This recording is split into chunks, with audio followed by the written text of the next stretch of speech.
morning, or depending on when you're watching this, good afternoon, good evening, or good night. My name's Ross, and as always told, out of Voice of Radio. So today we've got a lovely little batch of reveals that have come and been given out from Black Bolt and White Flare. And as always, I need to double check there are actually some from each set, but there are. We're good. And I want to start off having a little bit of a look at Zoroark. Zoroark is my favourite card in the set. Like, playability-wise, Zoroark is my absolute favourite card in the set. I adore this card. I'm a huge fan. I love Zoroark. And the cool thing is, Zoroark here is kind of like a mash of two previous Zoroark. We've basically taken two old Zoroark here, and we've mashed them into one.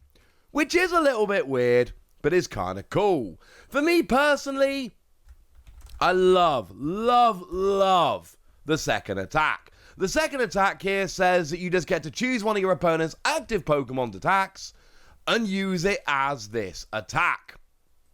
It's black and white Zoroark. It's black and white base set Zoroark, which I used a lot back in the day, and I mean a lot.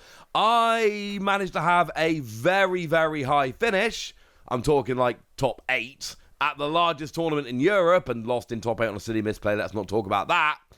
And it was because of, well, not all because of foul play, but there was a lot of foul play involved in the deck. And we know we're getting a new energy, Ignition Energy, which is free colorless energy on an evolution Pokemon.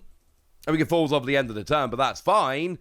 So we've literally just like got a stage 1 here that's just chilling and copying any attack you like. Like, that's really good. That's really good. You know, you're up against something like a Dragapult, 200 to the active, 6 damage counters onto the bench in any way you like. Well, you're now doing that on a stage 1 for a single energy attachment, rather than doing it on a stage 2 for 2 energy attachments. That's a very big deal. And then, as if that wasn't good enough, we've also got Mind Jack. And yes, it's got the same name as it did last time. This was the Zoroark that we got back in Breakthrough. Same kind of thing. Here it's 30 damage for each of your opponent's bench Pokemon. So you can't always guarantee, but any deck that's filling up their bench, this is going to be good. And it is, of course, going to be especially good against any deck that really wants to be playing around with Area 0 Underdepths. Because in theory, this can be up to 240 damage. And then you're going to end up in a really fun game of cat and mouse where your opponent needs to build up their bench to try and attack with something like a Terrapagos, but then they want to not build up their bench because then you can attack them back, and round we go. Love this. And then, of course, don't forget we've got things like Accompanying Flute, which will allow you to essentially bench your opponent's Pokemon for them. So even if they try not to fill up their bench, we do have some tricks that let you do it. Now, frustratingly for me, they've gone and revealed Caracosta. And we're really focusing on the English cards that have been revealed today. And Caracosta, I mean, look, the ability Mighty Shell prevents all damage from and effects of attacks done to this Pokemon by your opponent's Pokemon that have any special energy attached. Alright? It's awesome. Because special energy is kind of big. So anyone that's trying to use things like Luminous Energy or Reversal Energy, yeah, it's not going to work. So either they can not use the energy, which depending on the deck might not even be an option, or they can't attack you. So it's honestly looking kind of good. This is very, very nice. And it's one of those things where, like, you know, the attack is not great. Free energy, 150, and the defending Pokemon can't retreat next turn. That's not that great, I'll be honest with you. It's not that great.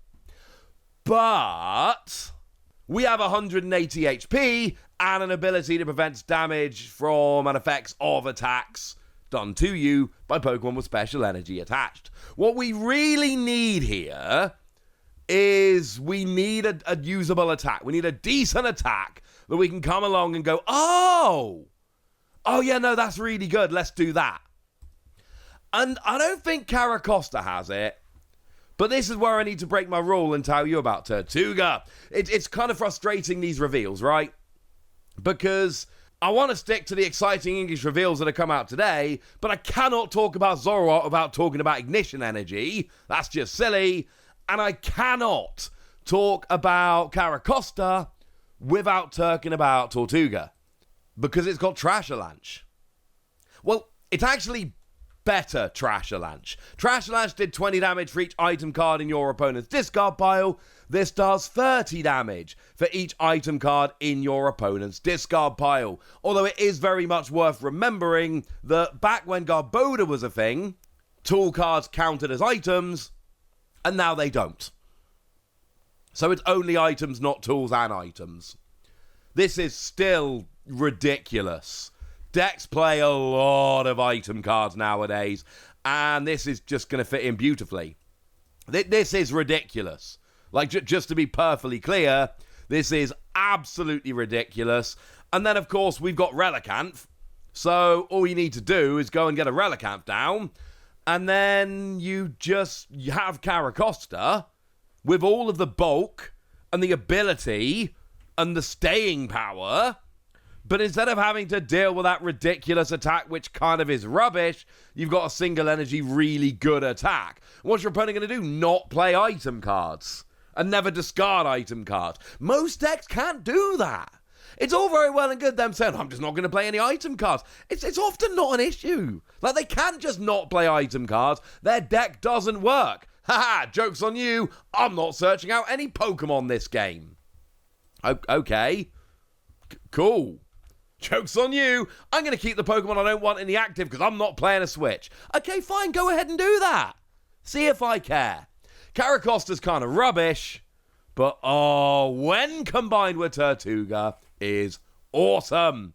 But don't worry, we have some other cards that have been revealed, like, for instance, the special illustration rare of Kyurem. It's beautiful. It is a beautiful card. It is going to be one of the ones people want. It is not up there with Reshiram and Zekrom, but it's still a pretty cool card. Now, the 2 energy 50 is fine, but for 3 water energy, 130, plus 10 to each of your opponent's bench Pokemon for each prize card your opponent has taken.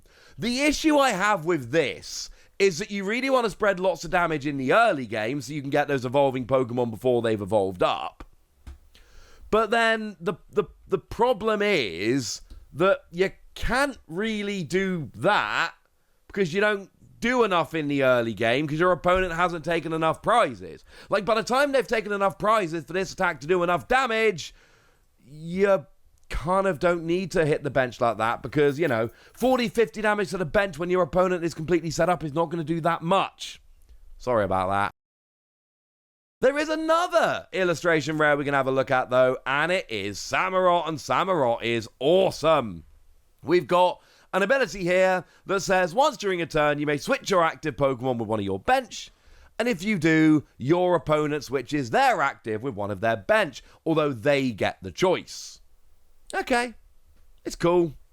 If anyone remembers Warp Point, it's Warp Point, alright? It's Warp Point.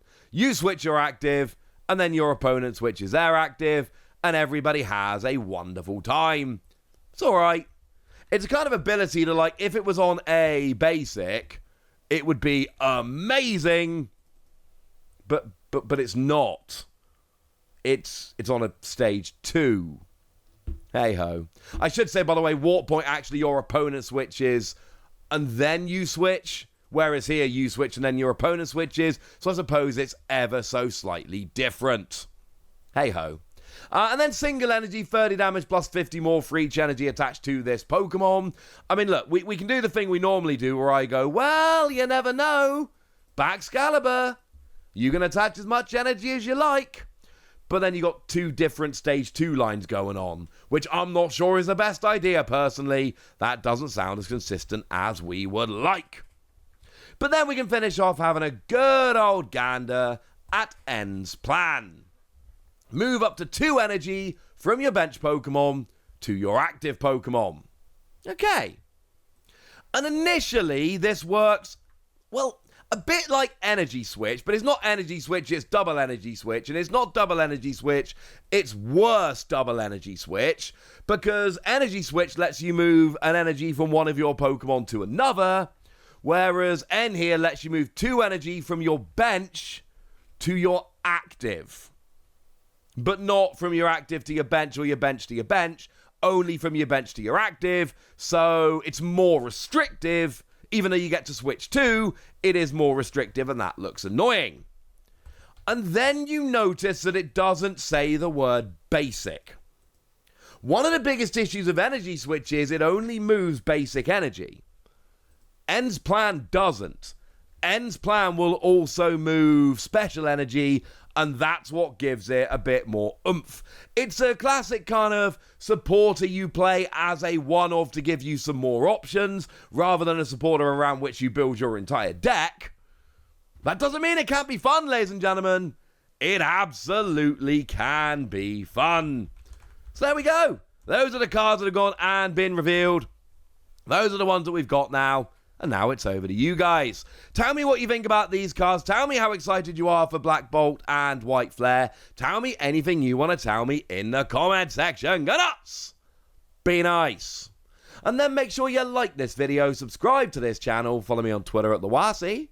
That's where we talk about Pokemon and a whole bunch of other card games. And please do consider checking out patreon.com/PTCG Radio, where you can support the channel, get some bonus podcasts, join a Discord, and all kinds of fun things. And get shout-outs on the channel, like the lovely Ashley Munns, who's been a supporter of ours for a while now and seems to be a very lovely person. So shout out to them for the support and the loveliness. But by far the most important thing as always, look after yourselves till next time, would ya? Thank you very much for watching. My name's Ross, and you've been watching PTCG Radio.